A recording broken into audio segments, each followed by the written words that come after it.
नमस्कार दोस्तों, स्वागत है आपके अपने YouTube चैनल रीडिंग लवर्स पर। दोस्तों, आज की जो वीडियो इसमें हम करने वाले हैं, आपका जो हरियाणा में टीचर एलिजिबिलिटी जो टेस्ट है, टीएसटी पीएचटी या पीआरटी वाला, जो आगे आपका जून में जा होगा, पूरी संभावना रहेगी जून में होने की। तो आपके एग्जाम के लिए महत्वपूर्ण क्वेश्चन आज की वीडियो में हम यहाँ पर जा करने वाले हैं। और अगर आप स्टेट के अलावा सीईटी वाला जो एग्ज़ाम है, इसकी भी अगर आप तैयारी कर रहे हैं तो ये क्वेश्चन आपके इस एग्ज़ाम के लिए भी महत्वपूर्ण रहेंगे। तो जिसमें हमने आपके सबसे पहले जो है हरियाणा जी के जो है इसके महत्वपूर्ण क्वेश्चन को लिया है, और उसके बाद में अन्य जो सब्जेक्ट होंगे उससे महत्वपूर्ण क्वेश्चन हमारे रहेंगे। तो जिसमें हमारा यहाँ पर पहला क्वेश्चन है, इनमें से कौन सा हरियाणा का सही अर्थ है? और नाम से भी आप इसको आसानी से पहचान सकते हैं।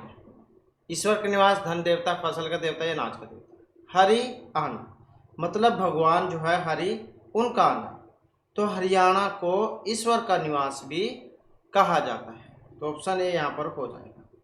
तो जो मनुस्मृति जो ग्रंथ है उसके अनुसार हरियाणा देवताओं के कारण अस्तित्व में आया था, इसलिए हरियाणा को ब्रह्मवर्त भी कहा गया है, और हरियाणा को ब्रह्मा की उत्तरवेदी भी कहा गया है, और हरियाणा की वैदिक भूमि को भारतीय संस्कृति व सभ्यता का पालन भी कहा जाता है।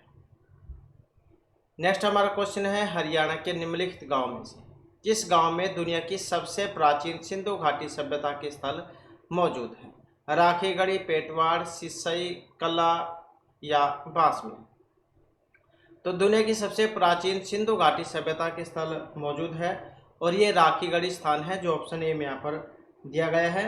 और राखीगढ़ी जो है हिसार जिले के नानौर तहसील के अंतर्गत ही आता है, और राखीगढ़ी ऋग्वैदिक कालीन नदी द्रिशदवती के दाएं किनारे पर स्थित था, और राखीगढ़ी भारत का सबसे बड़ा हड़प्पा स्थल है। और राखीगढ़ी में सिंधु घाटी सभ्यता स्थल की खोज हुई थी वर्ष 1969 में। तो कब हुई थी? वर्ष 1969 में। अगला क्वेश्चन है, भारत सरकार ने पंजाब को विभाजित करके नया राज्य हरियाणा बनाने के लिए सहयोग की स्थापना कब की थी? 1 नवंबर 1966 में, 7 नवंबर में, 22 अप्रैल या 23 अप्रैल?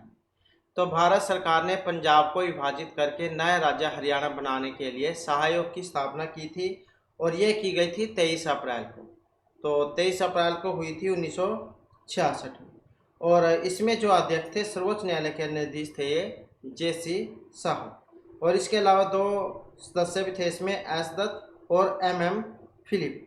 तो इन्होंने रिपोर्ट जो है वो 31 मई को सौंपी थी, 31 मई 1966 को, 31 मई 1966।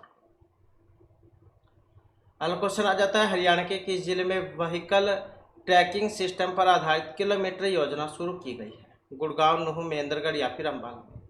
तो हरियाणा के किस जिले में व्हीकल ट्रैकिंग सिस्टम पर आधारित है किलोमीटर योजना ये शुरू की गई है? और ये गुड़गांव है, जो ऑप्शन ए में यहाँ पर दिया गया है।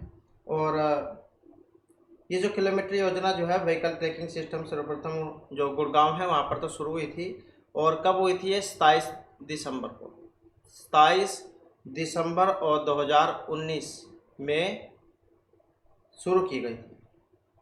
उस समय जो ये मूलचंद शर्मा जो थे, इनके द्वारा। अगला क्वेश्चन है, नेपाल और चीन से माउंट एवरेस्ट पर चढ़ने वाली पहली भारतीय महिला कौन है? तो नेपाल और चीन से माउंट एवरेस्ट पर चढ़ने वाली बछेंद्री पाल, किरण बेदी, अनीता कुंडू या सानिया नेहवाल? तो नेपाल और चीन से माउंट एवरेस्ट पर चढ़ने वाली पहली भारतीय जो इनका नाम है अनीता कुंडू, जो यहाँ पर ऑप्शन बी में दिया गया है। और कहाँ से है ये? हिसार से है। कहाँ से? हिसार से। और हिसार में गांव है फरीदपुर, तो वहाँ से है ये।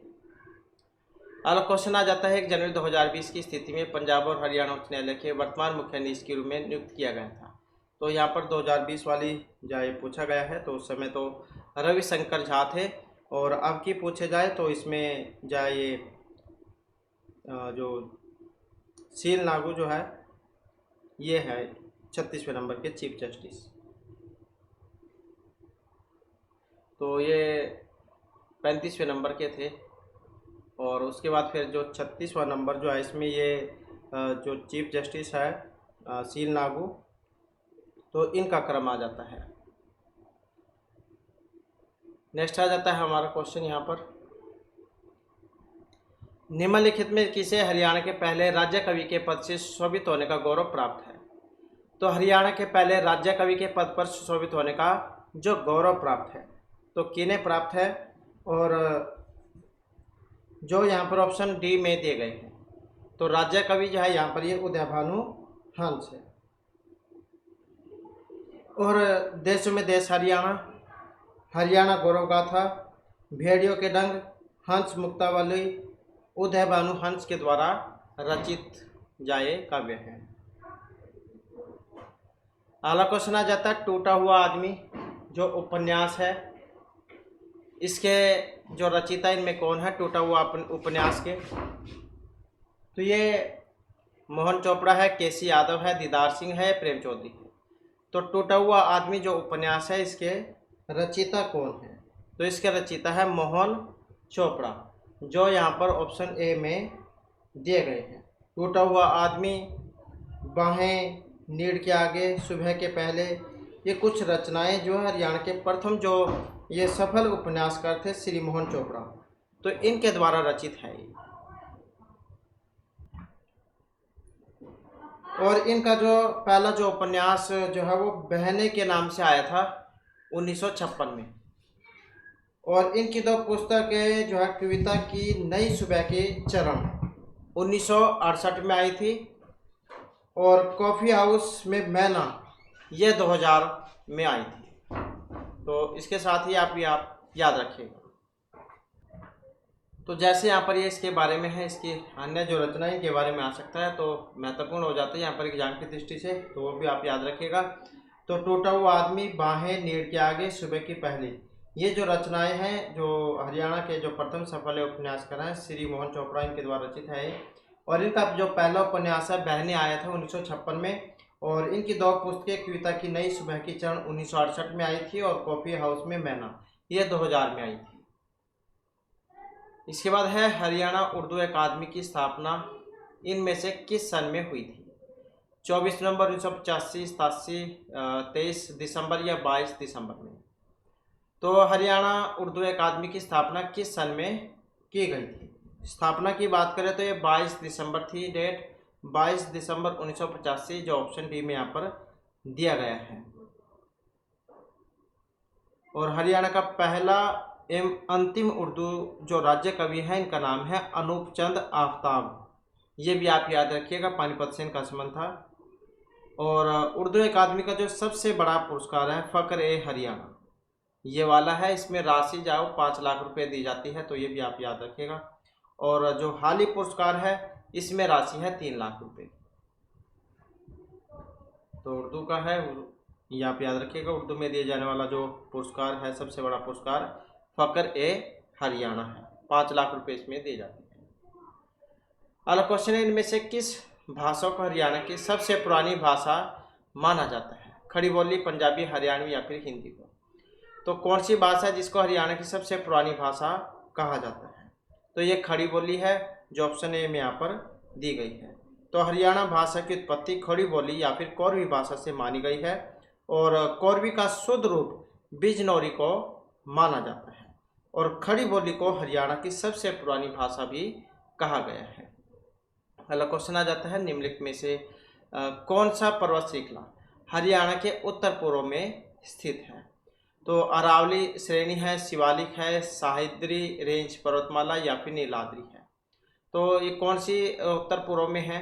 अब उत्तर पूर्व जो है इसमें कौन सी है? शिवालिक की जो पहाड़ियाँ हैं, चोटी रेंज, ये वाली इसमें आ जाती है उत्तर पूर्व में, पंचकुला, अम्बाला, यमुनगर, तो ये वाला जो क्षेत्र है ये आ जाता है। और गिरिपाद का मैदान भी इसको कहा जाता है, तो इसके साथ ये भी आप याद रखिएगा। अगला क्वेश्चन है इनमें से कौन सी नदी उत्तरी हरियाणा में बहती है? दोहन, घग्गर, हकरा, इंदौरी या कृष्णवती? तो कौन सी नदी है जो उत्तरी हरियाणा में बहती है? तो कौन सी है? घग्गर, हकरा जो नदी है, तो ये उत्तरी हरियाणा में बहती है। और लंबाई की अगर हम बात करें तो इसकी जो लंबाई है ये 291 किलोमीटर की है। झाझर और कौशल्या दो इसकी प्रमुख सहायक नदी है, और ये जो नदी है कालका से हरियाणा में प्रवेश करती है। नेक्स्ट है हरियाणा की जो औसत वार्षिक वर्षा है ये कितनी है? तो हरियाणा की जो औसत वार्षिक वर्षा की अगर हम बात करें तो ये इतनी मानी गई है 536.5 मिलीमीटर। तो हरियाणा के उत्तरी पूर्वी भाग में अत्यधिक वर्षा होती है।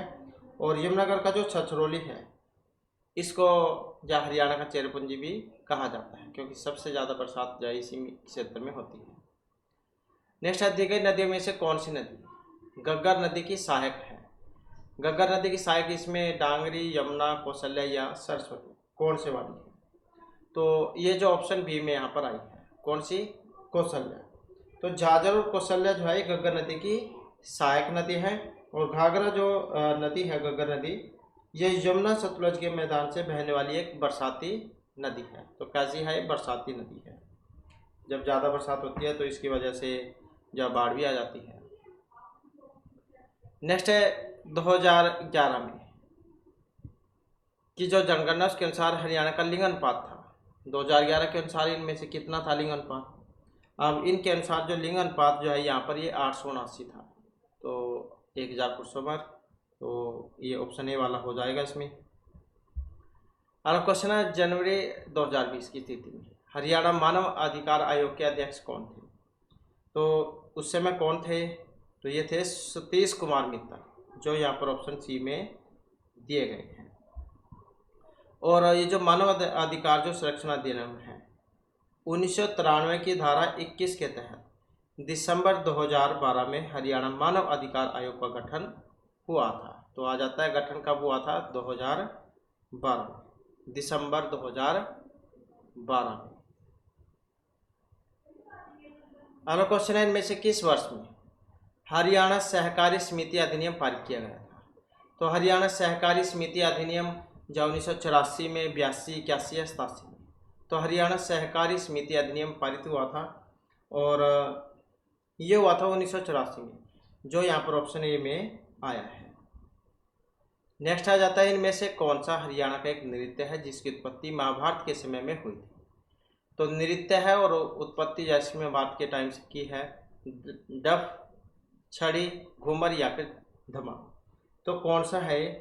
और ये धमाल नृत्य है, जो यहाँ पर ऑप्शन डी में आया है। और चांदनी रात में खुले मैदान में किया जाने वाला नृत्य है। तो कई बार तो क्या है, ऐसे भी आ जाता है कि चांदनी रात में खुले मैदान में किया जाने वाला जो नृत्य है कौन सा है? तो ये धमाल नृत्य है और इसकी जो उत्पत्ति जब महाभारत के टाइम से है, ये भी आप याद रखिएगा। और इसके अलावा फसलों की कटाई से भी इसका संबंध है। नेक्स्ट है, हरियाणा में किस प्रकार की कला बहुत प्रसिद्ध है? लहरिया, फुलकारी, घोटा या कढ़ाई? तो कौन सी जो है यहाँ पर प्रसिद्ध है? तो ये फुलकारी है, जो ऑप्शन सी में दी गई है।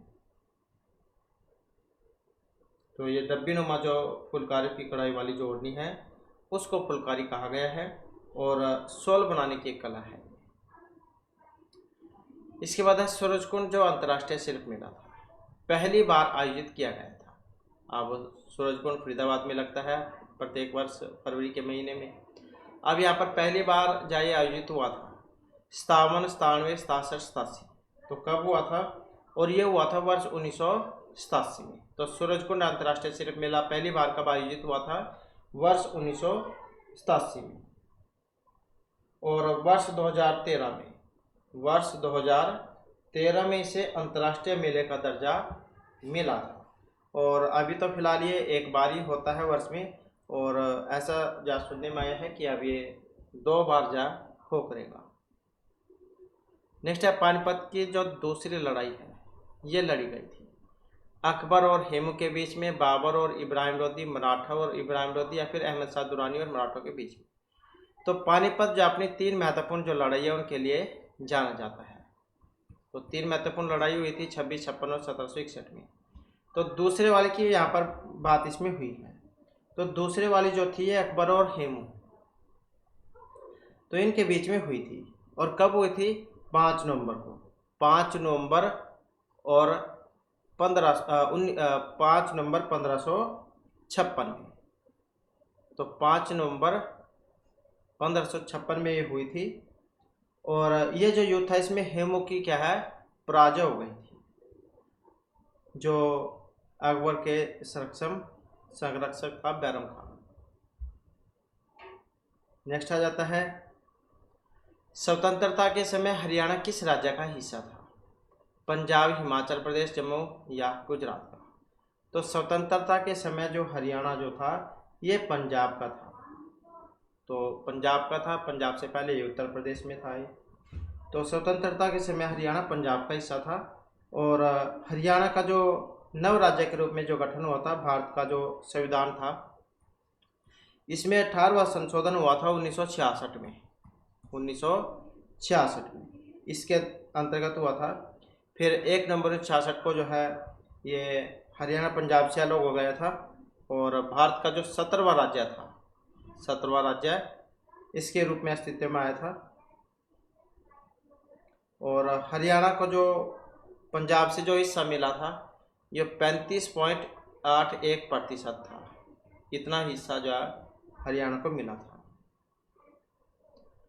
अगला क्वेश्चन आ जाता है, पैरा ओलंपिक रजत पदक विजेता राजीव गांधी खेल रत्न पुरस्कार से सम्मानित होने वाली पहली भारतीय जो महिला पैरा एथलीट कौन है? और ये सोनीपत की है। देवेंद्र झाझरिया, एकता अभियान, दीपा मलिक या करमजोत दलाल? तो कौन है ये? और इनका नाम है दीपा मलिक। तो पैरालंपिक खिलाड़ी है ये, जो ऑप्शन बी में यहाँ पर आया है। तो ये राजीव गांधी खेल रत्न पुरस्कार से भी सम्मानित हो चुकी है और पहली जो महिला है पैरा एथलीट, और सोनीपत की रहने वाली है, भैंसकला गांव की। इसके बाद हरियाणा में मारुति के कितने विनिर्माण संयंत्र हैं? 2, 3, 1 या फिर 4? तो हरियाणा में मारुति के कितने विनिर्माण संयंत्र हैं? तो कितने हैं? ये 2 हैं, जो ऑप्शन ए में यहाँ पर आए हैं। और ये जो मारुति सुजुकी जो इन्होंने अपना जो प्रथम निर्माण कारखाना जो गुड़गांव में लगाया था ये वर्ष 1982 में। तो वर्ष 1982 जो इसमें लगाया था। और दूसरा कारखाना मनेसर में है, इसकी स्थापना 2007 है इसमें हुई थी। और तीसरा कारखाना जो सोनीपत में प्रस्तावित है।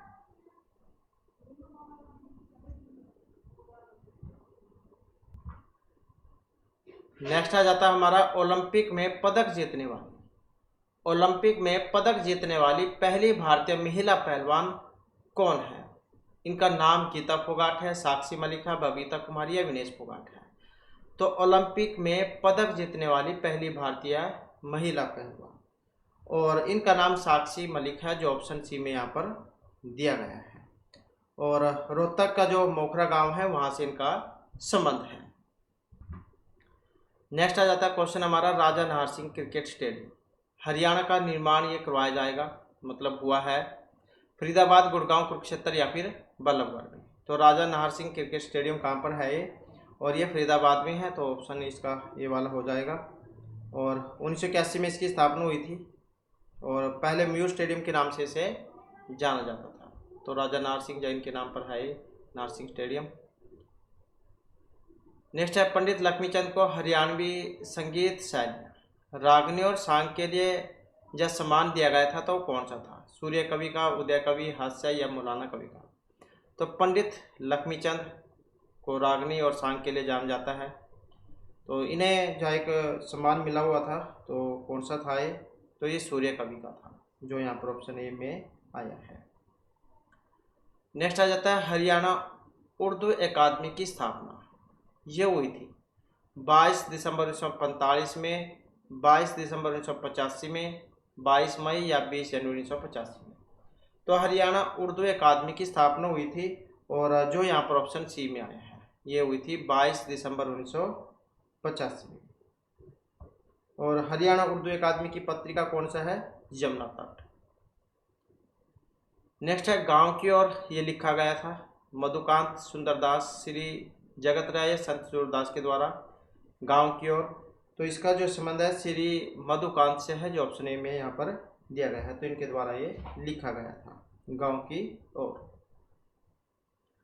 नेक्स्ट आ जाता है, हरियाणा की राजधानी तो कौन सी है? ये चंडीगढ़ है, तो ऑप्शन डी वाला हो जाएगा यहाँ पर। तो हरियाणा और पंजाब की एक ही है। और जो चंडीगढ़ जो इसके वास्तुकार कौन थे? तो ये ली कार्बोजर थे। स्थापना जो इसकी जो है ये ली कार्बोजरियन के द्वारा निर्माण किया गया था, ये बनवाया गया था। नेक्स्ट आ जाता है, हरियाणा दक्षिण पश्चिम किसके साथ अपनी सीमा साझा करता है? पंजाब, दिल्ली, गुजरात या राजस्थान के साथ? तो हरियाणा दक्षिण पश्चिम की यहाँ पर पूछा गया है। अब दक्षिण पश्चिम में जो सीमा साझा करता है ये राजस्थान के साथ करता है, तो ऑप्शन जो यहाँ पर डी में दिया गया है। और सीमा की बात करें तो कितनी है? तो ये 1262 इतने किलोमीटर की है। रोहतक और चरखी दादरी जिले ऐसे हैं जो किसी भी अन्य राज्य के साथ अपनी सीमा साझा नहीं करते हैं। तो दक्षिण पश्चिम में राजस्थान के साथ सीमा साझा करते हैं 1262 किलोमीटर की। नेक्स्ट आ जाता है हमारा क्वेश्चन, हरियाणा का जो राजकीय पुष्प है इनमें कौन सा है? कमल, सोनोड्रॉप, गुलाब का फूल या फिर सूरजमुखी? तो हरियाणा का जो राजकीय पुष्प है, अब राजकीय पुष्प की अगर हम बात करें तो ऑप्शन जाए वाला इसमें हमारा सी आंसर रहेगा। तो कौन सा है? कमल है। पशु ब्लैक बक मतलब काला हिरण है, और पक्षी काला तीतर है। अगला क्वेश्चन आ जाता है 1 दिसंबर 2019 तक हरियाणा विधानसभा में सीटें थी, तो फिलहाल भी इतनी है, 2025 लग चुका है, 2025 तक भी जो है 90 ही सीटें हैं। जो ये प्रथम जो परिसीमन आयोग जो था 1966 जब शुरू में, तो उस समय जो इसमें 54 सीटें थी। फिर 1967 में जो द्वितीय परिसीमन आयोग आया, और फिर 1977 में तृतीय परिसीमन आयोग आया, तो इन्होंने जो सीटें जो थी 81 से 90 कर दी थी, 81 से 90 हो गई थी। तो फिर 1966 में ये जो 10 सीटें जो थी वो एससी के लिए आरक्षित की गई थी। फिर 1967 में से जहाँ 15 सीटें कर दिया गया था। फिर 1977 में से 17 कर दिया गया था। तो 17 सीटें जो है ये एससी के लिए आरक्षित की गई है। इसके बाद इनमें से कौन सी नदी हरियाणा से होकर गुजरती है? मारकंडा, महानदी, नर्मदा या फिर चंबल? तो कौन सी नदी है जो हरियाणा से होकर गुजरती है? अब ये मारकंडा है, जो ऑप्शन ए में यहाँ पर दी गई है। तो ये जो मारकंडा जो नदी है इसको पुरानी कथाओं के अनुसार अरुणा के नाम से भी जाना जाता था। तो प्राचीन नाम क्या था इसका? अरुणा। और इसका जो उद्गम है ये शिवालिक की पहाड़ियों की धरतीधर की श्रेणी से हुआ है, और कालाम जो स्थान है तो वहाँ से हरियाणा में प्रवेश करती है।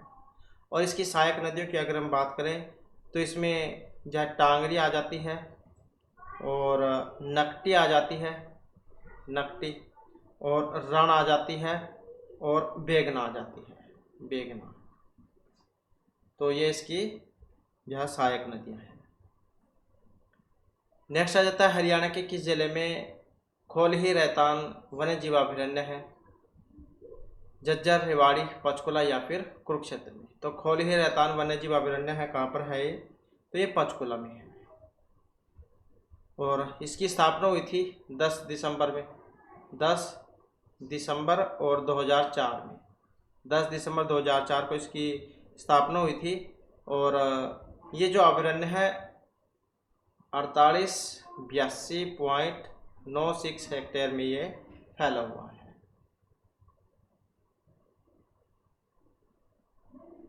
नेक्स्ट आ जाता है हमारा हरियाणा में सबसे अधिक फसल की खेती होती है गेहूं, चावल, गन्ना या मक्का की? तो ये गेहूं की होती है, जो ऑप्शन ए में यहाँ पर आया है। नेक्स्ट हमारा क्वेश्चन आ जाता है इनमें से कौन सा राजनीतिक लीडर हरियाणा से नहीं है? भजन लाल, रणदीप सिंह सुरजेवाला, कुमारी शैलजा या जसवंत सिंह? तो हरियाणा से इसका संबंध नहीं है, तो ये जसवंत सिंह है, जो ऑप्शन डी में यहाँ पर आए हैं। नेक्स्ट आ जाता है पुरस्कार हरियाणा सरकार के द्वारा साहित्य में उत्कृष्ट योगदान के लिए इस विधा में एक प्रतिष्ठित व्यक्ति को लाइफ टाइम अचीवमेंट अवार्ड से सम्मानित करने के लिए दिया जाता है। तो ये सूर्य सम्मान है, कविराज, उदय कवि या राष्ट्र कवि? तो कौन सा पुरस्कार है लाइफ टाइम अचीवमेंट अवार्ड से सम्मानित जिसमें किए जाते हैं, और साहित्य में उत्कृष्ट योगदान के लिए दिया जाता है? और ये जो ऑप्शन ए में आया है तो कौन सा है? सूर्य सम्मान। तो सूर्य सम्मान पुरस्कार जो है ये हरियाणा सरकार के द्वारा साहित्य में उत्कृष्ट योगदान के लिए एक प्रतिष्ठित व्यक्ति को लाइफ टाइम अचीवमेंट अवार्ड से सम्मानित किया जाता है। तो ऑप्शन ए जायज़ का यहाँ पर सी आंसर हमारा हो जाएगा। इसके बाद आ जाता है नेक्स्ट क्वेश्चन हमारा, तो यहाँ पर हमारा क्वेश्चन है कि किस तिथि को विश्व रक्तदाता दिवस मनाया जाता है? 14 जून, 16, 12 या 10 जून को? तो विश्व रक्तदाता दिवस प्रतिवर्ष जो मनाया जाता है तो कब मनाया जाता है? 14 जून को। और विश्व समुद्र दिवस ये 8 जून को मनाया जाता है। और प्रेस स्वतंत्रता दिवस ये 3 मई को मनाया जाता है, 3 मई को। मलेरिया दिवस 25 अप्रैल को। विश्व जल दिवस 22 मार्च को। विश्व आर्द्रभूमि दिवस 2 फरवरी। तो ये भी इसके साथ आप याद रखिएगा। तो विश्व रक्तदाता दिवस जो है 14 जून को मनाया जाता है। नेक्स्ट जो हमारा क्वेश्चन आ जाता है, बंगाल का जो पहला अंग्रेजी कारखाना था 1651 ईस्वी में कौन सी नदी के तट पर स्थापित किया गया था? स्वर्णरेखा, हुगली, सोन या दामोदर पर? तो बंगाल का पहला अंग्रेजी कारखाना 1651 में, और ये स्थापित हुआ था हुगली नदी पर। तो बंगाल का पहला अंग्रेजी कारखाना 1651 में हुगली नदी जैसे पर स्थापित किया गया था। और भारत का पहला इस्पात कारखाना 1874 में पश्चिम बंगाल के कुल्टी में स्थापित हुआ था।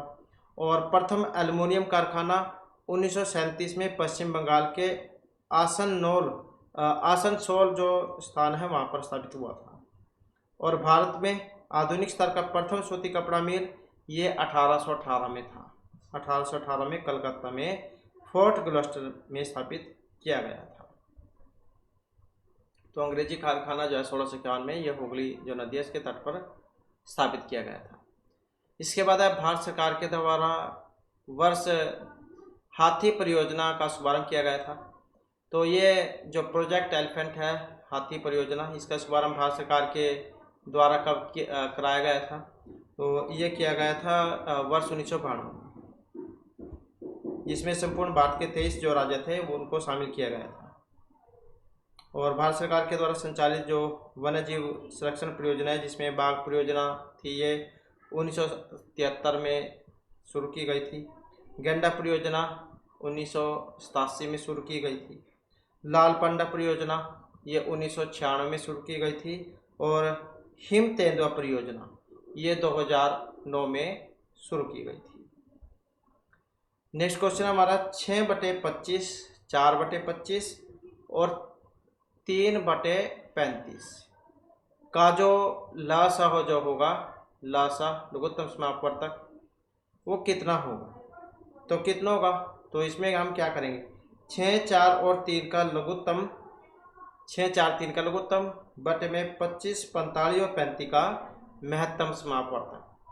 तो 6, 4 और 23 और बटे में 25, 45 और 35, यह तो इनका तो लघुत्तम और इनका महत्तम समापवर्तक हम निकाल लेंगे।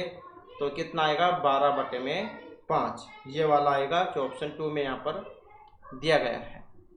इसके बाद है वर्ष 2020 में किस महाद्वीप पर ओजोन परत में सबसे बड़ा छिद्र देखा गया था? एशिया, अंटार्कटिक, यूरोप या उत्तरी अमेरिका में? 2020 में कौन से महाद्वीप पर ओजोन परत का सबसे बड़ा छिद्र देखा गया था? तो यह था अंटार्कटिका जो ऑप्शन 3 में दिया गया है। ओजोन परत क्या होती है? जो सूर्य की जो हानिकारक जो किरणें होती है, पराबैंगनी किरणें, तो इसके होने वाले दुष्प्रभाव से हमें बचाती है। तो अगर ये सीधे हमारे शरीर पर आ जाए तो इससे जो भयानक बीमारी जो है कैंसर जैसी, तो वे भी हो सकती है। तो उनसे बचाती है, फिल्टर करके हमारे पास जो सूर्य की किरणें हैं उन पहुंचाती है। नेक्स्ट है भारतीय संविधान के निम्नलिखित में से किस अनुच्छेद में लिखा है कि भारत अर्थात इंडिया राज्यों का संघ होगा? तो कौन से में लिखा है? 1, 2, 3, 4 में भारत अर्थात इंडिया राज्यों का संघ होगा। तो ये अनुच्छेद जो 1 है इसमें है। और 2 में क्या है कि नए राज्यों के प्रवेश या स्थापना का उपबंध करता है। तीसरे में क्या है? नए राज्य का निर्माण, वर्तमान राज्यों का क्षेत्र, सीमा या नामों में परिवर्तन का उपबंध करता है। और जो 4 है, पहली और चौथी अनुसूची के संशोधन तथा अनुपूरक, अनुषंगिक और परिणामिक विषयों का उपबंध करने के लिए अनुच्छेद 2 और 3 के अधीन बनाई गई विधियों के विषय में उपबंध करता है।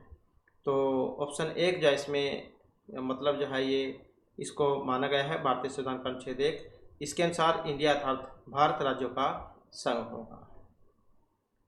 नेक्स्ट है 3 वर्ष हेतु 6% प्रतिवर्ष की दर से 5,000 पर वार्षिक आधार का चक्रवर्धित किया जाने वाला चक्रवृद्धि ब्याज कितना होगा। निकटतम पूर्णांक तथा पूर्णांकित किए जाने पर बताना है। तो कितना होगा यहाँ पर, तो इसमें अगर हम देखें तो ऑप्शन J4 वाला हो जाएगा इसका, मतलब 955 जो है यहाँ पर ये हमारा निकल के आएगा। मूलधन कितना है इसमें 5,000 है, समय कितना है 3 साल का है, और ब्याज कितना है 6% है।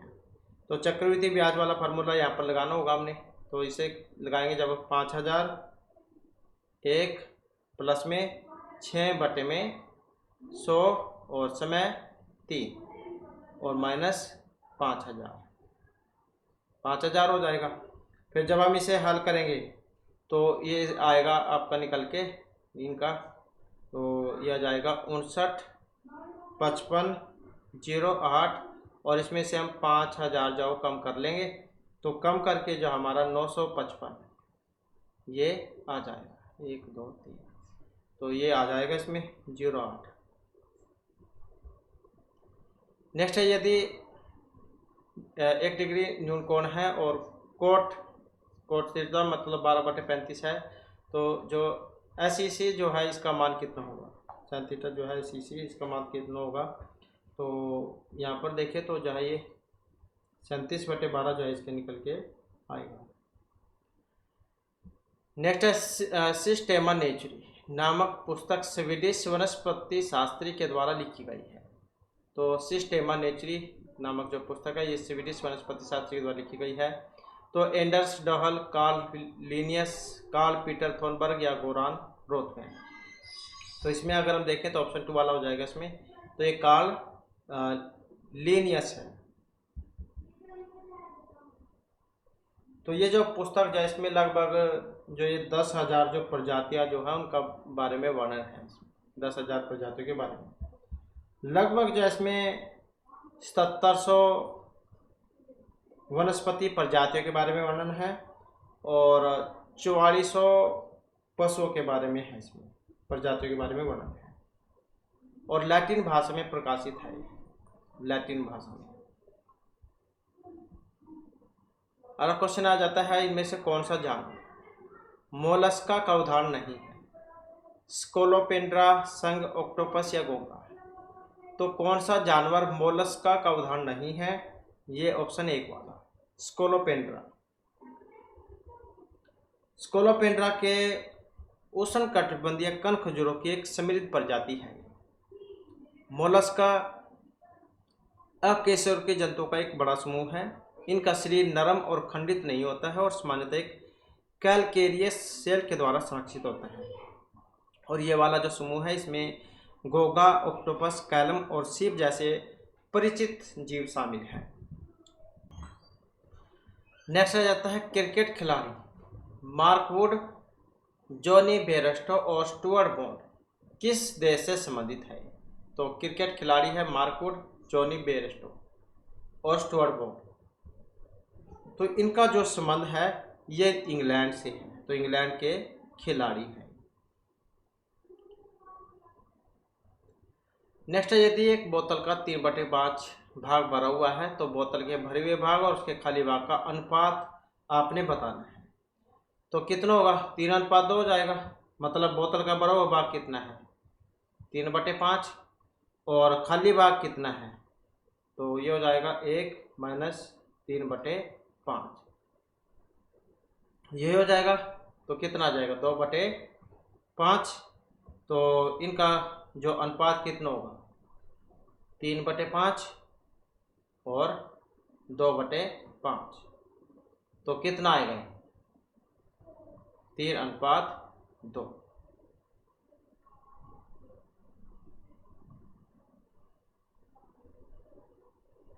नेक्स्ट है भारतीय नाभिकीय जो परीक्षण है स्थल पोखरण राजस्थान के कौन से जिले के अंतर्गत आता है, बाड़मेर, जैसलमेर, बीकानेर या जोधपुर। तो भारतीय नाभिकीय जो परीक्षण है पोखरण राजस्थान के कौन से जिले के अंतर्गत आता है, और ये आता है जैसलमेर के अंतर्गत। पोखरण जो है ये जैसलमेर से है लगभग 110 किलोमीटर दूर है, जैसलमेर जोधपुर मार्ग पर। नेक्स्ट आ जाता है डैश एल्युमिनियम पेरोक्साइड की एक मोटी परत बनाने की प्रक्रिया। तो एल्युमिनियम पेरोक्साइड की एक मोटी परत बनाने की प्रक्रिया कौन सी है? इसमें एनोडीकरण, चादर लगाना, परिरक्षण या आस्तरण। अब यहाँ पर अगर हम देखें तो ऑप्शन 1 वाला इसका हो जाएगा, तो ये एनोडीकरण है। तो एनोडीकरण जो है कि ये प्रक्रिया होती है जिसमें विद्युत धारा का उपयोग करके किसी धातु की सतह पर स्थित प्राकृतिक ऑक्साइड के स्तर को और अधिक मोटा किया जाता है। नेक्स्ट है इनमें से कौन इंडिगो आयोग के अध्यक्ष थे? तो इसके अध्यक्ष इनमें से कौन थे? और इनका नाम था WS सेटनकर। तो ये जो WS सेटनकर जो है नील की खेती के संबंध में विचार करने हेतु गठित इंडिगो आयोग के चेयरमैन थे। नेक्स्ट है 1818 में भारत की पहली जो कपड़ा मिल है किसके पास फोर्ट ग्लोस्टर में स्थापित की गई थी? मद्रास, बॉम्बे, अहमदाबाद या फिर कलकत्ता में। अब यहाँ पर अगर हम देखें तो ऑप्शन आएगा 4 इसका, तो ये थी कलकत्ता। नेक्स्ट है रुपये 170 में एक वस्तु को बेचने पर एक व्यक्ति को 15% की हानि हुई तो 10% का लाभ कमाने के लिए उस वस्तु को किस कीमत पर बेचा जाना चाहिए? 200, 420, 120 या 220। तो कितने पर बेचा जाना चाहिए?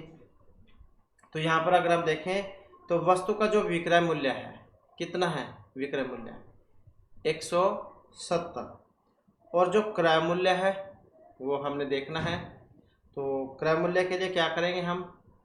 170 गुणा में 100/85, क्योंकि एक व्यक्ति को अगर 15% की हानि होती है तो 10% का लाभ कमाने के लिए उस वस्तु को किस कीमत पर बेचा जाना चाहिए? तो इससे जब हम हल करेंगे तो कितना आ जाएगा?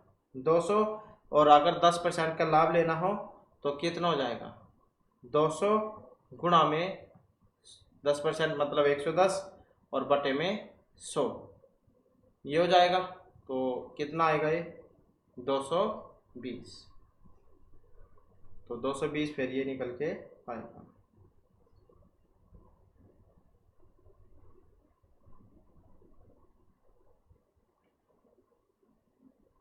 नेक्स्ट आ जाता है हमारा एक समकोणीय समद्विबाहु त्रिभुज का कर्ण 34 वर्गमूल 2 सेंटीमीटर है। त्रिभुज का क्षेत्रफल बताइए। तो कितना होगा इसका क्षेत्रफल? तो इसका जो क्षेत्रफल है ये होगा 578 सेंटीमीटर की पावर 2। नेक्स्ट आ जाता है 122 88 संख्या के कितने गुणनखंड होंगे? 122 88 के गुणनखंड। तो गुणनखंडों की अगर हम बात करें तो कितने हो सकते हैं? 26 हो सकते हैं। तो इसमें हम क्या करेंगे? 1 2 3 4 6 8 12 16 24 32 48 64 96 128 192 256 384 फिर 512 768 1024 1536 2048 3072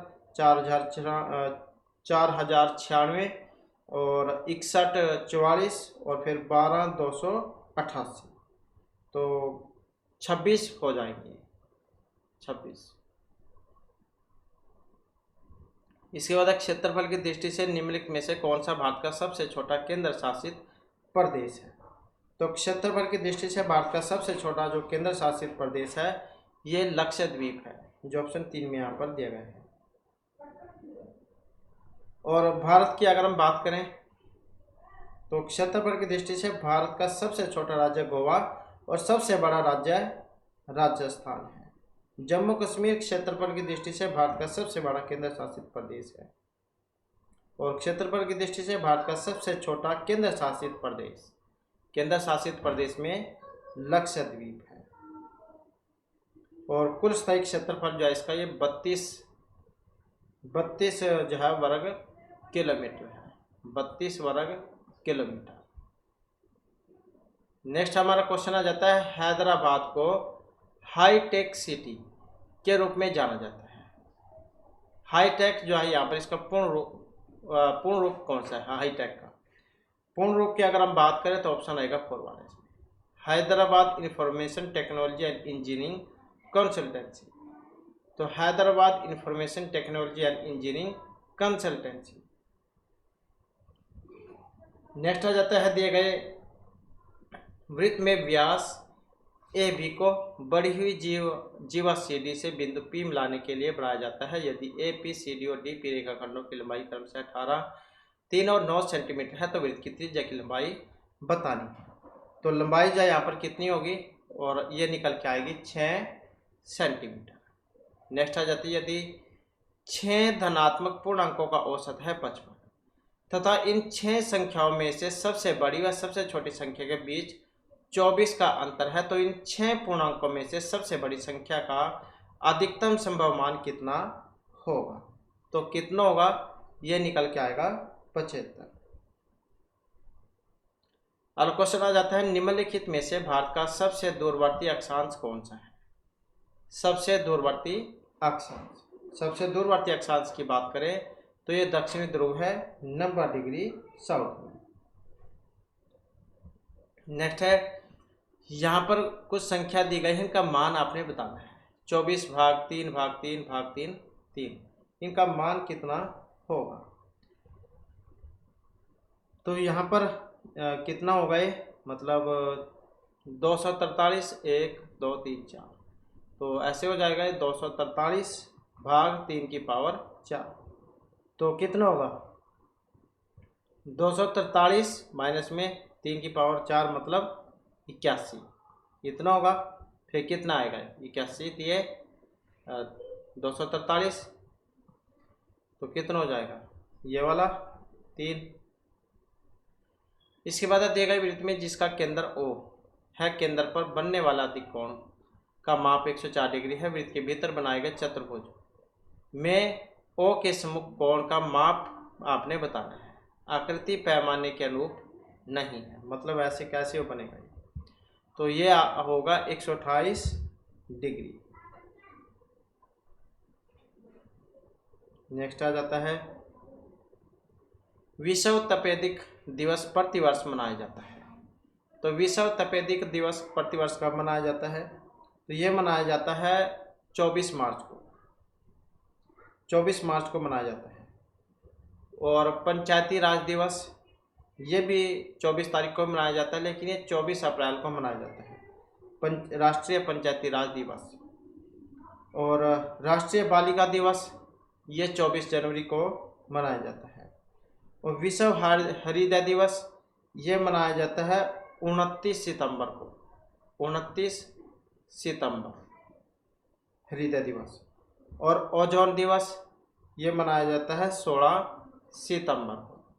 तो 16 सितंबर को प्रतिवर्ष ओजोन दिवस मनाया जाता है, विश्व ओजोन दिवस। नेक्स्ट आ जाता है, भारत का राष्ट्रीय पक्षी मोर का जो वैज्ञानिक नाम कौन सा है। तो पता भी होना चाहिए, भारत का राष्ट्रीय पक्षी भी है मोर ये। तो यहाँ पर अगर हम देखें तो ऑप्शन रहेगा हमारा 3 वाला, पावोक्रिस्टेटस। तो ये इसका वैज्ञानिक नाम है, पावोक्रिस्टेटस। और भारत का राष्ट्रीय पशु बाघ का वैज्ञानिक नाम पैंथेरा टाइग्रिसिस है। तो पशु जो है बाघ, इसका वैज्ञानिक नाम है पैंथेरा टाइग्रिसिस। और राष्ट्रीय पुष्प कमल का वैज्ञानिक नाम है नेलुम्बो न्यूसीफेरा। इसके बाद है मार्च 2021 तक प्राप्त जानकारी के अनुसार महाराष्ट्र के राज्यपाल थे यहाँ पर, वो कौन थे, तो जो है यहाँ पर उसमें ऑप्शन रहेगा 2 वाला। तो उस समय जो है भगत सिंह कोश्यारी थी। नेक्स्ट आ जाता है हमारा, एक धनराशि को 7.2 वर्ष के लिए निवेश करने पर परिपक्वता रुपये 5,768 प्राप्त होते हैं। यदि साधारण ब्याज दर उसे 2% प्रति वर्ष अधिक होती तो परिपक्वता पर राशि रुपये 6,272 हो जाती। तो निवेश की गई जो मूल राशि जो है वो आपने यहाँ पर बतानी है। तो मूल राशि होगी यहाँ पर कितनी होगी, और इसमें अगर हम देखें तो यह होगी 3500 रुपये। नेक्स्ट है 331 गुणा 226, इतना हो जाता है। तो 331 गुणा 0.226 को कितना होगा, तो कितना हो जाएगा ये 331 गुणा 226, तो ये हो जाएगा 74,806। और फिर ये 3 3 1 गुणा में 100, तो कितना और गुणा में 0.226 और गुणा में 1000, 1 2 3 1000, तो इतना हो जाएगा ये 74,806। और ये 331 गुणा 0.226, ये कितना होगा 74,806 और बटे में 10,000, ये 1 लाख हो जाएगा। 1 2 3 4 5, तो इतना ही निकल के आया। तो पॉइंट लगेगा इसमें पहले 0, ये ऐसे हो जाएगा 0.74806, ये ऑप्शन 1 वाला। नेक्स्ट आ जाता है निम्नलिखित में से किस वायसराय ने वर्ष 1929 में भारत के लिए औपनिवेशिक स्वराज डोमेनियन स्टेटस के स्पष्ट प्रस्ताव की घोषणा की थी? तो कौन से था ये? और ये था लॉर्ड इरविन। तो उस समय तत्कालीन जो वायसराय थे लॉर्ड इरविन, इन्होंने वर्ष 1929 में भारत के लिए औपनिवेशिक स्वराज डोमिनियन स्टेटस के स्पष्ट प्रस्ताव की घोषणा की थी।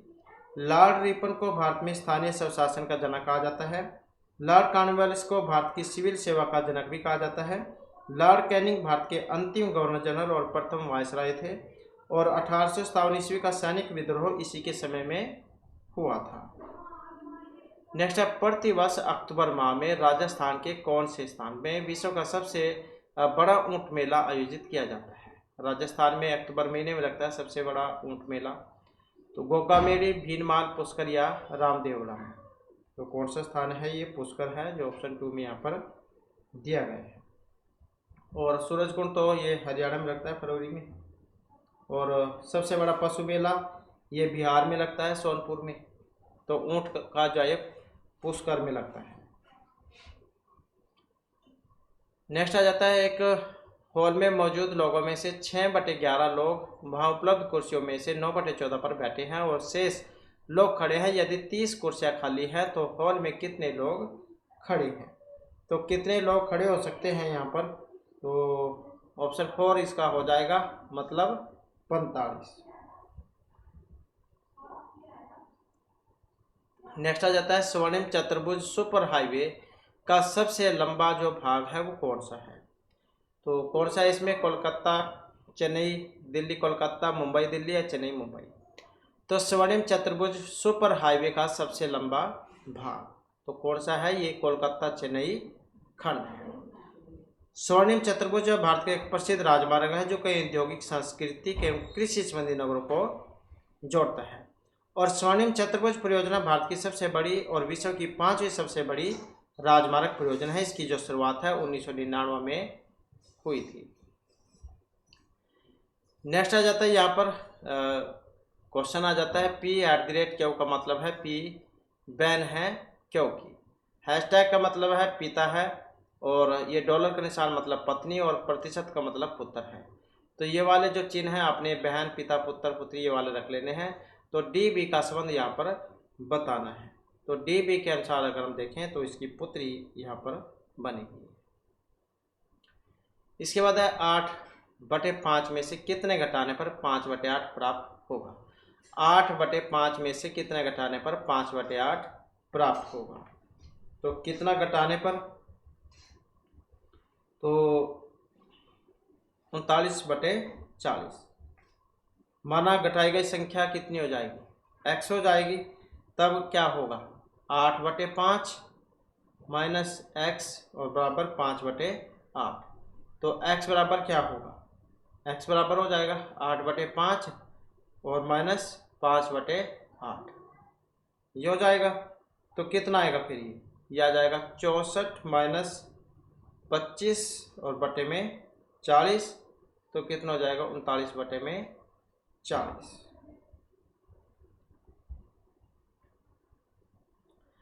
नेक्स्ट है दिए गए 4 समीकरण में से प्रथम 3 एक विशेष प्रणाली के आधार पर हल किए गए हैं। इनमें से किसका कार्य अपरिवर्तित रहता है? इसी आधार पर हल नहीं किए गए चौथे समीकरण के लिए सही उत्तर बतलाइए। तो सही जो कौन सा बनेगा इसमें? तो ये वाला हो जाएगा इसमें 10।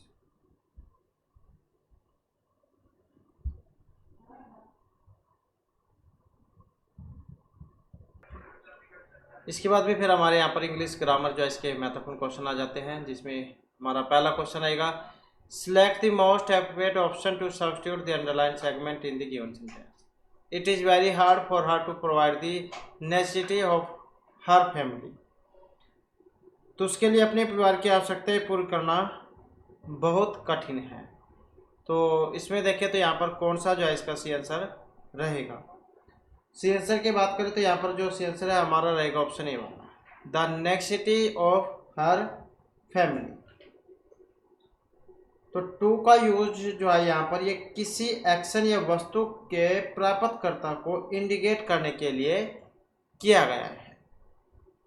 तो यहाँ पर जो हर फैमिली नेसेसिटी की रिसीवर है, तो इसलिए तो यहाँ पर नेसेसिटी टू हर फैमिली जो है ये सी आंसर रहेगा। Next, the following sentence has been divided into 4 segments. Identify the segment in which the article has been used incorrectly. तो एक गलत है यहाँ पर। अब कौन से वाला है? UNESCO works to strengthen and intellectual and normal solidity of human kind. मतलब जो यूनेस्को है ये मानव जाति की बौद्धिक और नैतिक एकजुटता को मजबूत करने के लिए काम करता है। अब इसमें अगर हम देखें तो यहाँ पर सी आंसर कौन सा रहेगा इसका? तो इसमें अगर हम देखें तो यहाँ पर भी जो ऑप्शन ए वाला इसमें हो जाएगा। तो ये जो यहाँ पर इंटेलेक्चुअल जो आया है, स्ट्रेंथन इंटेलेक्चुअल, तो ये वाला जो है यहाँ पर इसमें से ही रहेगा। तो आर्टिकल होता है जैसे एन, तो इसका जो प्रयोग है वो एब्स्ट्रैक्ट नाउन के लिए नहीं किया जाता है। तो डेफिनेट आर्टिकल द का प्रयोग स्पेसिफिक या पार्टिकुलर नाउन से पहले किया जाता है। तो ये जो सेंटेंस है स्पेसिफिक प्रकार की एकजुटता को ये संदर्भित कर रहा है। तो इसलिए यहाँ पर स्ट्रेंथन जाए इंटेलेक्चुअल एंड मोरल सॉलिडिटी, ये वाला जो यहाँ पर इसमें सही रहेगा। नेक्स्ट आ जाता है select the option that can be used as one word substitute. तो वाक्यांश के लिए एक शब्द होता है, तो इसका बताना द स्टडी ऑफ कॉइन्स। तो इसको क्या कहा जाता है? सिक्कों का अध्ययन।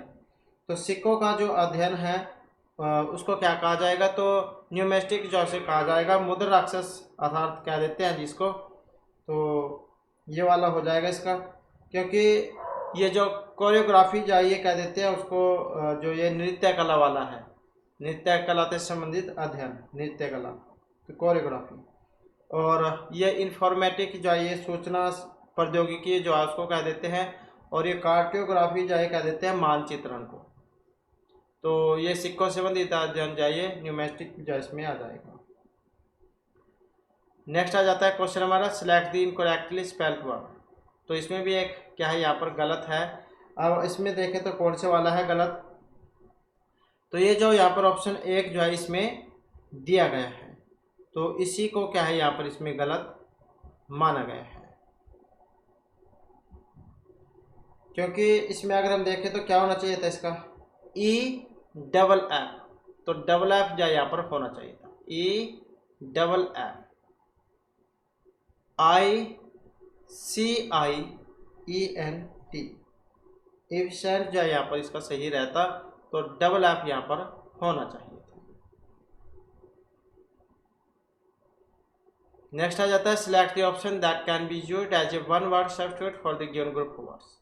तो यहाँ पर भी सेम वैसी है जैसे पहले क्वेश्चन आया था। वाक्यांश के लिए शब्द a person who is inclined to see the worst aspect of things. एक व्यक्ति जो चीज़ों के सबसे बुरे पहलू को देखने के लिए इच्छुक है, तो उसे क्या कहा जाएगा? तो क्या कहा जाएगा उसको?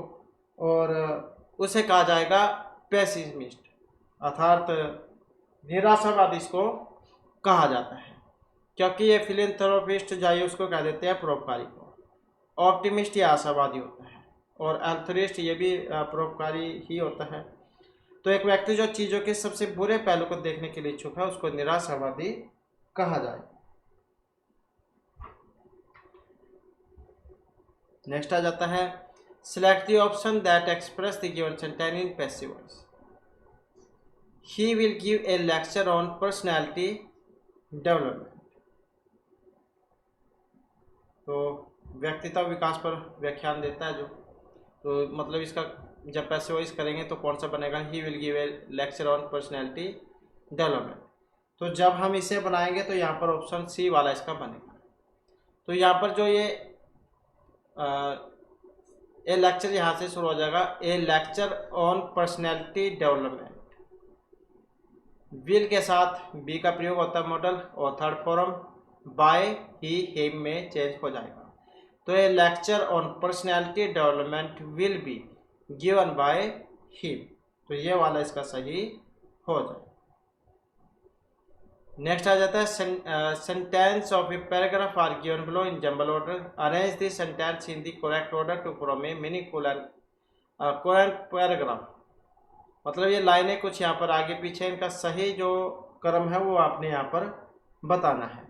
सही क्रम इनका जब हम करेंगे तो ऑप्शन सी वाला इसका बन जाएगा। तो सी बी ए ये वाली जो लाइन है यहाँ पर इसमें बनेगी। तो सबसे पहले सी, फिर बी और उसके बाद ए वाला। नेक्स्ट है select the most appropriate synonyms of the given word. तो समानार्थक बताना है यहाँ पर बोली का। तो इसका समानार्थक कौन सा बनेगा यहाँ पर, और समानार्थक इसी का जो है ये ऑप्शन डी वाला हो जाएगा। ओप्रेसर, ओप्रेसर ये वाला हो जाएगा। और उत्पीड़क जो होते हैं अत्याचारी उसको क्या देते हैं, क्योंकि जो बुली जो है ये जो दबंग जो होते हैं दोस्त जमाने वाले, तो उनको क्या देते हैं दबंग। प्लो ये हालो होता है, और ऑक्शन ऑक्शन बैल जो होता है उनको क्या देते हैं, और कोडल जो ये लाड़ प्यार करना जाए उसको क्या देते हैं। तो क्योंकि इसका समानार्थक आपने बताना था बुली का, तो बुली मतलब दबंग, और इसका देखें तो यहाँ पर फिर ओप्रेसर जो है यहाँ पर इसका सही आंसर ये हो जाएगा। उत्पीड़क जो इसको कह देते हैं, या फिर अत्याचारी जो वो भी इसको कह देते हैं। नेक्स्ट आ जाता है select the most appropriate synonyms of the given word. तो यहाँ पर भी जो इसका समानार्थक ही बताना है। थैंकफुल का समानार्थक क्या होता है। तो समानार्थक की अगर हम इसमें बात करें तो कौन सा बनेगा, तो यहाँ पर हमारा सी आंसर और रहेगा ऑप्शन सी वाला, और ऑब्लिक जो इसको यहाँ पर कहा जाएगा।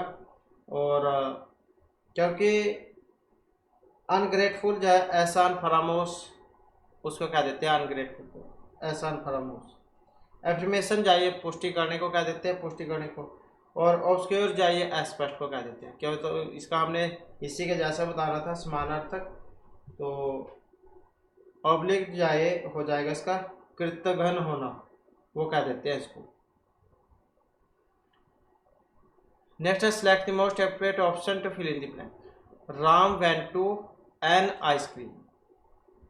तो इसका जो है यहाँ पर आपने बताना है सही कौन से वाला इसका बनेगा। तो यहाँ पर अगर हम देखें तो सही आंसर जो ऑप्शन ए वाला हो जाएगा इसमें। Ram went to buy an ice cream, तो ये वाला इसका हो जाएगा। राम जो है वो आइसक्रीम खरीदने गया था, तो बाय जो यहाँ पर हो जाएगा। नेक्स्ट है select the following sentence has been split into 4 segment. Identify the segment that contain an error. तो एक में एरर है, यहाँ पर गलती है, तो वो कौन से में है इसी के बारे में यहाँ पर आपने क्या बताना है। अब इसमें अगर हम देखें तो ये जो ऑप्शन सी वाला जो है, तो ऑप्शन सी जो इसका हो जाएगा ब्रॉट अबाउट ए न्यू। तो इसी में है, क्योंकि यहाँ पर जो इसमें अगर हम देखें तो ब्रॉट अबाउट जो है ये फ्रेजल वर्ब में है, जिसका मतलब होता है प्रकाशित करना। तो ये जो सेंटेंस है इसमें एक नई पुस्तक के प्रकाशन के बारे में बात हुई है। Doctor Sinha brought about a new book on social impact of child labour. तो पुस्तक के प्रकाशन के बारे में यहाँ पर बात हो रही है, तो इसलिए यहाँ पर बाउट आउट ए न्यू सही रहेगा। तो इस कारण से ऑप्शन सी जो है इसका यहाँ पर सही रहेगा, ब्राउट अबाउट ए न्यू। इसके बाद है select the option that express the given sentence in passive voice. His behaviour vexes me sometimes. तो इसका बनाना है यहाँ पर, उसके जो व्यवहार है मुझे कभी कभी परेशान करता है। तो जब हम यहाँ पर बनाएंगे तो कौन सा बनेगा इसका, ऑप्शन सी वाला हो जाएगा। मी है तो मी का चेंज आई में हो जाएगा, तो आई एम और समटाइम्स वेक्स्ड थर्ड फॉर्म में बाय हिज बिहेवियर। तो I am sometimes vexed by his behaviour, ये वाला इसका हो जाएगा।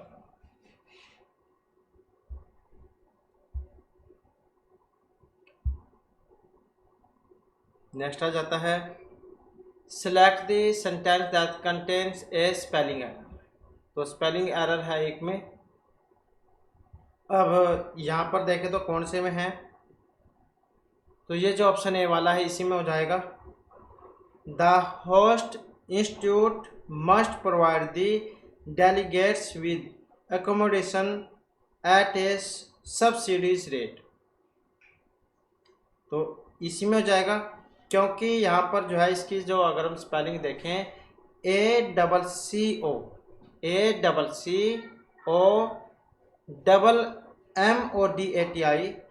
ये वाला होना चाहिए था, मतलब डबल एम जो है इसका यहाँ पर प्रयोग इसमें होना चाहिए था, ACCOMMODATION। तो ये वाला जो है इसका सही बनता। नेक्स्ट है select the most appropriate synonyms of the given word. तो इसका भी समानार्थक कि आपने बताना है लेबर। अब यहाँ पर अगर हम इसमें देखें तो लेबर किसको कहते हैं, श्रम को, और इसका जब बनाएंगे तो ऑप्शन बी वाला हो जाएगा, टोयल, मतलब ये भी उसको कह देते हैं कठिन परिश्रम करने को, क्योंकि इसी के जैसा बताना था हमें। मेस जो है ये जाल को कह देते हैं, और लेबर ये श्रम हो गया, डेलियंस ये विलास जो है उसको कह देते हैं, और रिलैक्सन जो है आराम को कह देते हैं। तो इसका समानार्थक बनाना था तो ऑप्शन बी इसका हो जाएगा, टोयल। इसके बाद है select the most appropriate option that can substitute the underline segment in the given sentence. To this general public William was best known as a crested for peace and as an admire critic about social political and ethical subject. तो कौन सा इसमें सही बनेगा, तो सही देखें तो ऑप्शन रहेगा B one, for peace and as an admire critics on. तो ये वाला इसका हो जाएगा। तो ऑन का प्रयोग यहाँ पर सामान्यतः जो है वो डिस्कशन के टॉपिक या फिर सब्जेक्ट को इंडिकेट करने के लिए हुआ है, तो इसलिए जो यहाँ पर ऑन जो है यहाँ पर ठीक इसमें रहेगा, for peace and as an admired critic on. अगला क्वेश्चन आ जाता है select the most appropriate meaning of the underline idea. तो मुहावरे लोकोक्तियाँ यहाँ पर, in those days we did not accept luxuries, we were thankful if we could keep the wolf from the door. तो इसका बताना है कि हम उन दिनों हम विलासिता की उम्मीद नहीं करते थे, हम आभारी थे अगर हम दरवाजे से वोल्फ को दूर रख सकते थे, वोल्फ जो उसके दूर रख सकते थे। तो इसका मतलब क्या होता है, keep the Wolff from the door. तो इसका अर्थ है यहाँ पर ऑप्शन ए वाला, अवॉइड स्ट्रेवेशन। तो ये वाला इसका हो जाएगा। तो ये कह देते हैं अवॉइड स्ट्रेवेशन मतलब भूखमरी से बचना। तो ये इसका हो जाएगा, क्योंकि वैल्यू इन पॉवर्टी इसका मतलब है गरीबी में डूबे रहना, और रिलाइज फूड का मतलब है भोजन का स्वाद लेना, और इन कवरेज स्ट्रेवेशन ये कह देते हैं भूखमरी को प्रोत्साहन करना। तो ऑप्शन ए वाला इसका सही आंसर रहेगा, keep the wolf from the door. तो अवॉइड स्ट्रेवेशन इसका सी आंसर रहेगा। नेक्स्ट आ जाता है select the most appropriate antonyms of the given word. तो विपरीतार्थक विलोम उल्टा बताना है इंटायर का। तो जब हम इसका उल्टा अर्थ यहाँ पर बनाएंगे इसमें, तो कौन सा बनेगा यहाँ पर इसका? ऑप्शन सी वाला हो जाएगा, अनकम्प्लीट, इनकम्प्लीट, मतलब अधूरा जो होता है। और फिर इंटायर का मतलब क्या होता है? इसका मतलब पूर्ण हो गया, पूर्ण, कंप्लीट कह देते हैं जिसे, वोल अनकम्प्लीट। फिर इसका, क्योंकि विपरीतार्थक विलोम उल्टा बनाना था, पूर्ण अपूर्ण, मतलब इनकम्प्लीट हो जाएगा, क्योंकि इनग्रेस का मतलब होता है प्रवेश करना। इनग्रेस मतलब प्रवेश करना। तो मतलब विस्तृत को कह देते हैं अनडिवाइडेड, ये उसको कह देते हैं अविभाजित को। तो इंटायर मतलब इनकम्प्लीट, क्योंकि उल्टा जो हमने इसका बताना था। इसके बाद select the most appropriate option that can substitute the underline segment is equal to, if no substitute is required select no. तो सही जो आपने यहाँ पर इसमें बतलाना है कि सही जो है यहाँ पर इसमें कौन से वाला है। यहाँ पर देखें तो no matter how hard were you, your boss will not recognise your efforts. आप चाहे कितनी भी मेहनत क्यों ना करें, आपका बॉस आपके प्रयासों को मान्यता नहीं देगा। तो हार्ड वर्क यू, इसमें देखें तो कौन सा बनेगा इसका? तो इसमें अगर हम देखें तो ये जो ऑप्शन ए में आया है, हार्ड यू वर्क, ये वाला, क्योंकि ये जो सेंटेंस है यहाँ पर सब्जेक्ट मेन वर्ब है और यू सब्जेक्ट है, तो वर्क इसकी मेन वर्ब होगी। तो हार्ड यू वर्क इसका बनेगा, हार्ड यू वर्क। आप कड़ी मेहनत करते हैं, कि चाहे आप कितनी भी मेहनत क्यों ना करें, आपका बॉस आपके प्रयासों को मान्यता नहीं देगा। तो हार्ड यू वर्क इसका सही हो जाएगा। नेक्स्ट आ जाता है select the most appropriate option that can substitute the underline segment in the given sentence. My cousin works day and night to achieve success in life. तो यही बताना है। तो my cousin works day and night to achieve success in life.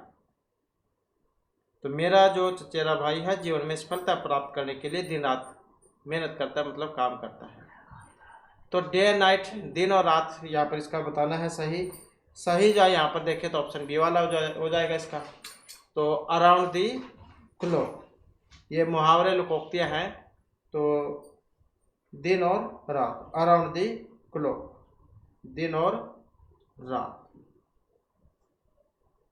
ये 24 घंटे कह देते हैं जिसको, 24 घंटे मेहनत करता है। इसके बाद select the word opposite in meaning to the underlined word in the given sentence. Feeling this courage, she finally finds the motivation for pursuing her goal. तो निराश होकर अंततः उसे पता चलता है कि अपने लक्ष्य को प्राप्त करने के लिए उसने प्रेरणा प्राप्त की। तो कौन सा हो सकता है इसमें सही इसका? डिस्कवरेज का, क्योंकि विपरीतार्थक विलोम ही उल्टा बताना था, इसका पता होना चाहिए हमें। डिस्कवरेज, डिस्कवरेज आए उसको कह देते हैं हत उत्साहित होने को। तो जब हम इसका जब बनाएंगे तो ऑप्शन ए वाला हो जाएगा इसका, इंस्पायर्ड, प्रेरित होना और प्रेरित ना होना, क्योंकि उल्टा बताना था। तो इंस्पायर्ड मतलब प्रेरित होना और डिस्कवरेज मतलब हत उत्साहित होना, क्योंकि ये जो यहाँ पर एनर्जेटिक जो आया है इसका मतलब तो एनर्जी मतलब ये ऊर्जा से लिया गया है, ऊर्जावान, एनर्जेटिक ऊर्जावान। एडमायर्ड ये प्रशंसित को कह देते हैं और डिसअपॉइंटेड ये निराश होने को कह देते हैं। तो उल्टा बताना था इसका डिस्कवरेज का। तो इंस्पायर जो है इसका सही आंसर हो जाएगा। तो इस प्रकार से जो हमारे जी क्लास में महत्वपूर्ण क्वेश्चन थे, नेक्स्ट वीडियो की इसमें आपके लिए नए जो महत्वपूर्ण क्वेश्चन हम लेकर आएंगे। और हमारे साथ अंत बनाने के लिए धन्यवाद।